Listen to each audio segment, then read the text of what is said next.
আচ্ছা, আকর্ষণ মানে কি খুব হইচই করা, সবার অ্যাটেনশন নেয়া? আমরা তো সাধারণত এটাই ভাবি, তাই না? কিন্তু ব্যাপারটা যদি ঠিক উল্টো হয়, যদি বলি আসল আকর্ষণটা লুকিয়ে থাকে নীরবতার মধ্যেই, চলুন আজ আমরা অন্তর্মুখীদের সেই সাইলেন্ট পাওয়ারের রহস্যটা একটু বোঝার চেষ্টা করি। একটা দারুণ কথা আছে, ঘরের সবচেয়ে শক্তিশালী উপস্থিতি প্রায়ই সবচেয়ে নীরব। একটু ভাবুন তো, ঠিক কাদের কথা বলা হচ্ছে এখানে? ওই যে সেই মানুষগুলো যারা খুব একটা হইচই করে না, সবার মাঝে থেকেও কেমন যেন শান্ত, কিন্তু তাদের উপস্থিতিটা এড়ানো যায় না। তারা হয়তো কম কথা বলে, কিন্তু যখন মুখ খোলে তখন কিন্তু ঘরের সবাই কান পেতে শোনে। তো এই পুরো ব্যাপারটাকে আমরা কয়েকটা ভাগে ভাগ করে দেখব। প্রথমে আমরা বোঝার চেষ্টা করব তাদের আত্মবিশ্বাসের শক্তিটা কোথা থেকে আসে। এরপর দেখব কিভাবে তারা মানুষের সাথে একটা গভীর সম্পর্ক তৈরি করে। আর শেষে আলোচনা করব তাদের সেই স্মরণীয় উপস্থিতি নিয়ে, মানে কেন তাদের ভোলা যায় না। আর একদম শেষে থাকবে ফাইনাল ওয়ার্ড। আচ্ছা, তাহলে শুরু করা যাক প্রথম পয়েন্টটা দিয়ে, আত্মবিশ্বাসের শক্তি।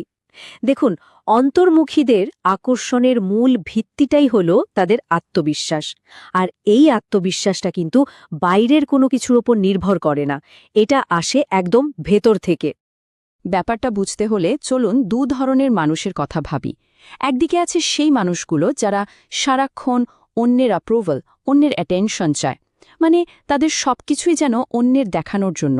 আর ঠিক তার উল্টো দিকে আছে অন্তর্মুখীরা। তারা নিজেদের নিয়ে এতটাই কমফোর্টেবল যে তাদের কাউকে কিছু প্রমাণ করার কোনো দরকারই পড়ে না, তারা একাই ভালো থাকে। আর এই যে নিজের ওপর ভরসা, এই খাঁটি ব্যাপারটা, এটাই তো আজকাল খুঁজে পাওয়া মুশকিল, আর তাই এটা এত বেশি আকর্ষণীয়। মানে সোজা কথায় বলতে গেলে তাদের কাউকে ফলো করতে হয় না, বরং তাদের এই শান্ত, স্থির আত্মবিশ্বাসটাই চুম্বকের মতো অন্যদেরকে তাদের দিকে টানে। তারাই ট্রেন্ড সেটের হয়ে ওঠে, ফলোয়ার নয়। আচ্ছা, আত্মবিশ্বাসের ব্যাপারটা তো গেল, এবার আসি পরের পয়েন্টে, গভীর সংযোগের শিল্প।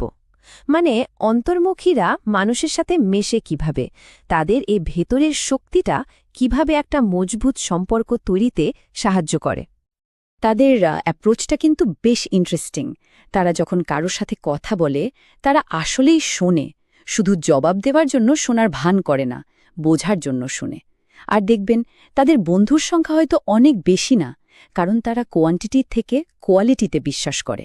আর ঠিক এই কারণেই যখন একজন অন্তর্মুখী কাউকে তার বন্ধু হিসেবে বেছে নেয়, তখন সেই সম্পর্কটা অনেক বেশি স্পেশাল মনে হয়, কারণ সবাই জানে এই সংযোগটা আসল, কোনো লোক দেখানো ব্যাপার না।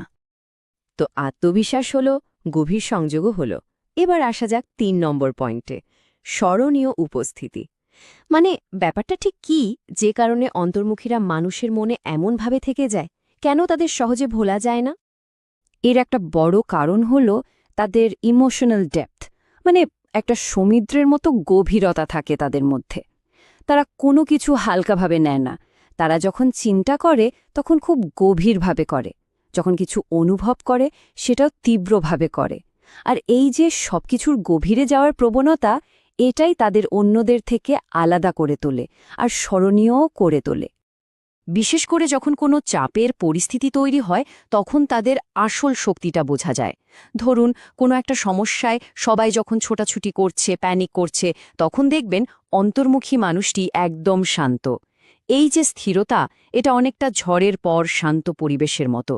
আর এই শান্ত ভাবটাই অন্যদের মধ্যে একটা নিরাপত্তার অনুভূতি তৈরি করে।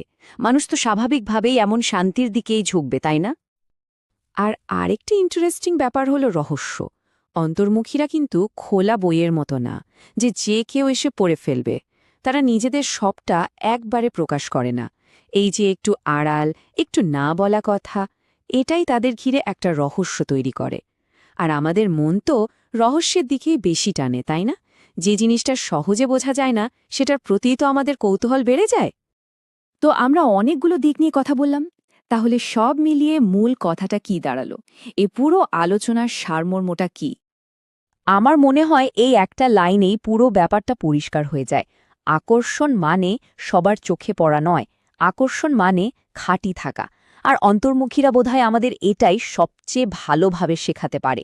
তাদের আসল শক্তিটা কিন্তু কোনো লোক দেখানো পারফরম্যান্সে নেই, আছে নিজের সত্তার প্রতি সৎ থাকার মধ্যে।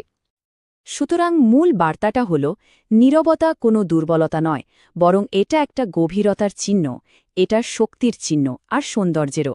যারা অন্তর্মুখী তাদের এটা মনে রাখা খুব জরুরি, এই নীরব শক্তিটা যারা বোঝার তারা ঠিকই বুঝবে। তো আজকের মতো এখানেই শেষ করছি, কিন্তু যাওয়ার আগে একটা প্রশ্ন রেখে যাই। এই যে এতক্ষণ ধরে আমরা কথা বললাম, এটা শোনার পর নিজেরা নিজেদেরকে নিয়ে নতুন করে কিছু ভাবছেন কি? কে অন্তর্মুখী, কে বহির্মুখী, নাকি দুটোরই একটা মিশ্রণ? উত্তরটা কিন্তু বেশ মজার হতে পারে, একটু ভেবে দেখবেন।